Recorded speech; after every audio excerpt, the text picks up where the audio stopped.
Bonjour, je vais vous présenter l'outil de préparation de commandes pour PrestaShop et les fonctionnalités. Donc pour accéder au module, nous nous rendons dans le menu Préparation de commandes. En haut, avec les flèches, nous avons les différentes étapes. 1. La sélection des commandes, donc on va travailler sur un ensemble de commandes. 2. Télécharger les documents nous permettra de télécharger un PDF avec facture, bon de préparation et liste de picking. L'étape 3, c'est la préparation, le packing, où on viendra scanner les produits. Et enfin, 4, on confirme les expéditions. Donc, dans la première partie, sélection des commandes, le système va en fait répartir toutes les commandes à expédier de PrestaShop dans 4 onglets. Prêt à expédier, en rupture, les commandes en attente de paiement et les commandes qui sont bloquées. Pour chacun des onglets, en fait, au niveau de la configuration, vous allez pouvoir associer les différents statuts. Typiquement, le statut en attente de paiement à la livraison a été associé au statut à l'onglet bloqué. Nous allons travailler donc sur l'onglet prêt à expédier. Alors en général, on prend toutes les commandes. Je vais en prendre juste 2. Donc je coche les 2 colonnes et à ce moment-là, je sélectionne l'action préparée. À ce moment-là, les 2 commandes ont été mises dans l'onglet en préparation. À partir du moment où vous avez sélectionné les commandes à préparer, on va suivre l'ensemble des étapes. Donc première étape, je vais sélectionner préparer ces 2 commandes. Deuxième étape, en cliquant sur le bouton télécharger les documents, le système génère un PDF avec plusieurs pages. Dans la première page, on a ce qu'on appelle la picking list globale.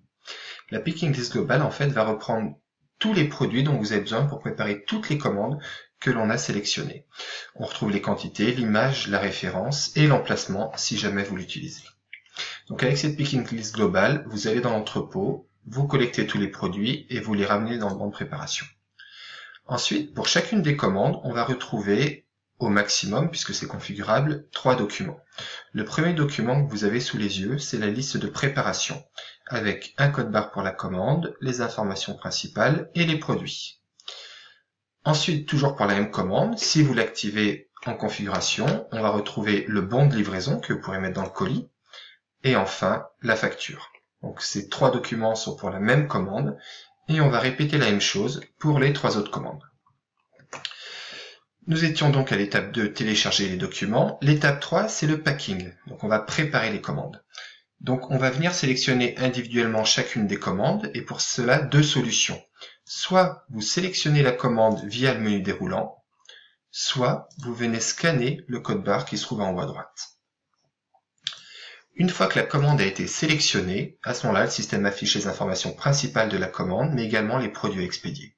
Donc là, c'est pareil, vous allez devoir valider les différents produits que vous préparez, soit de manière manuelle avec les boutons, soit en utilisant le lecteur code barre. Typiquement, si je scanne le code barre 1, 2, 3, à ce moment-là, le système va incrémenter la quantité préparée pour ce produit et mettre un message de confirmation. Si par contre je tape un code barre qui n'existe pas, à ce moment-là, nous aurons d'une part un message d'erreur et d'autre part un bip qui va vous informer du problème.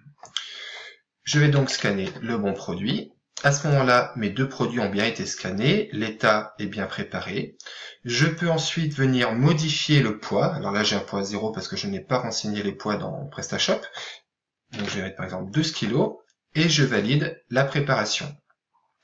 Une fois validé, le statut de la commande est modifié. Vous avez le contrôle sur le nouveau statut au niveau de la préparation.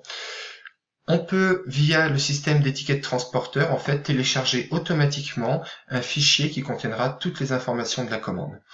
On a des modèles, en fait, qui sont faits pour les différents transporteurs, qui pourront ensuite être intégrés automatiquement dans les logiciels transporteurs comme Expeditor, TNT Microjet, WinXP, etc., etc. Donc via ce système-là, ça peut imprimer automatiquement l'étiquette transporteur. Et une fois que vous avez l'étiquette transporteur sous les yeux, à ce moment-là, vous allez pouvoir scanner le code barre du numéro de suivi ou alors le saisir manuellement, chose que je peux faire par exemple. Voilà, j'ajoute le numéro de suivi qui est enregistré au niveau de la commande.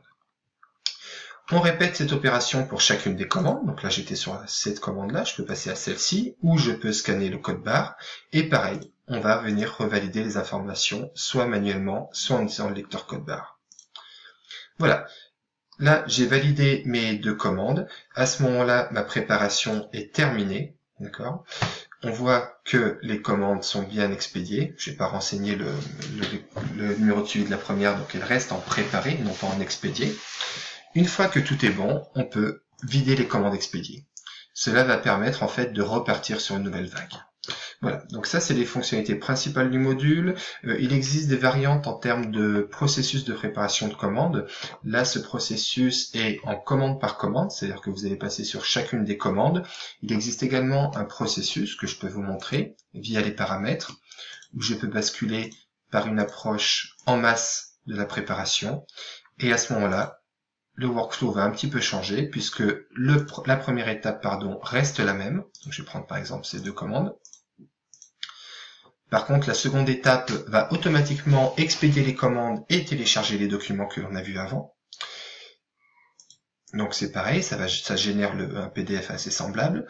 L'étape 3, expédition, à ce niveau-là, va vous permettre soit de renseigner les numéros de suivi manuellement pour chacune des commandes, soit d'importer un fichier de numéro de suivi depuis votre logiciel transporteur.